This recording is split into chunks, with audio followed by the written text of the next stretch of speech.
মন্দিরগুলো পাকা করার জন্য বাজেটের ব্যবস্থা করব। এইটুকু মানসিকতা যেন আমাদের সবার ভিতরে থাকে। আর নিজে থেকে একটা জিনিস করা বন্ধ করতে হবে, নিজের ভালো একটু সুবিধার জন্য পুলিশকে টাকা দেওয়া, এই অফিসে টাকা দেওয়া, ভূমি অফিসে টাকা দেওয়া, উকিলকে টাকা দেওয়া, এগুলা নিজেদের জায়গা থেকে ধীরে ধীরে বন্ধ করতে হবে। আমরা যখন একটা লিগ্যাল কাজের জন্য যাব, কেউ যদি টাকা চায়, অনৈতিক দাবি করে, দয়া করে আমাদেরকে কোনো না কোনো ভাবে জানানোর ব্যবস্থা করবে।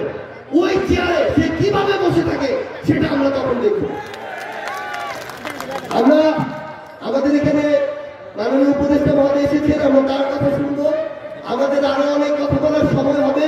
শুধু একটা কথাই বলি, 24 সালের এত মানুষ জীবন দিল, এত মানুষ রক্ত দিল, এখানে সামনে সারিতে আমাদের শহীদ পরিবারের সদস্যরা রয়েছেন, অনেক আহত যোদ্ধার সামনে রয়েছেন।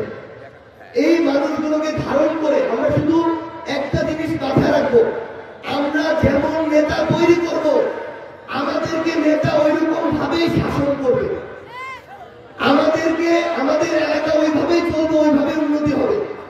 যদি আমরা নেতার কাছে ভোটের আগে টাকা নেই, বাকি 5 বছর নেতা আপনার পকেট থেকে টাকা নেবে। এই জন্য আমাদের জায়গা থেকে এই চিন্তা ভাবনা থেকে সরে আসতে হবে। আমরা যেন আগামীতে যারা আমাদের কথা বলে, আমাদের কথা শুনে, আমাদের কাছে জবাবদিহি করে, এইরকম নেতা নির্বাচন করি, সে যেই দলেরই হোক না কেন। এইটুকু শুধু আপনাদের কাছে আবেদন, যেহেতু তুমি একেবারে ছোঁয়া, তোমার সাথে আরো অনেকবার দেখা হবে, দোয়া করেন, আশীর্বাদ করেন এবং সবসময় ভালোর সাথে রইবেন।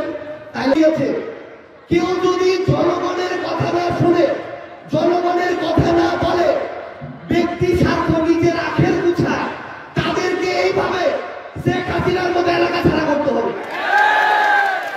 যে মেম্বার, যে চেয়ারম্যান এরপর থেকে টাকা ছাড়া কাজ করবে না, তাদের কথা সবার সামনে প্রকাশ্যে আনতে হবে এবং আমাদেরকে নিজেদের জায়গা থেকে একটা জায়গা আবার ভালো দিতে হবে। নতুন বাংলাদেশ, নতুন সরকার, সামনে নতুন নির্বাচিত সরকার আসবে। আপনার নতুন করে মেম্বার, চেয়ারম্যান থেকে শুরু করে এমপি, মন্ত্রী হবে। যেদিন ভোটটা হবে ওই দিন যেন জনগণ হিসেবে তার আগের দিন রাতে কয়েকশো কিংবা কয়েক হাজার টাকার বিনিময়ে আমরা কাউকে ভোটটা না দিয়ে দিই। যে সবচেয়ে ভালো লোক, যোগ্য লোক,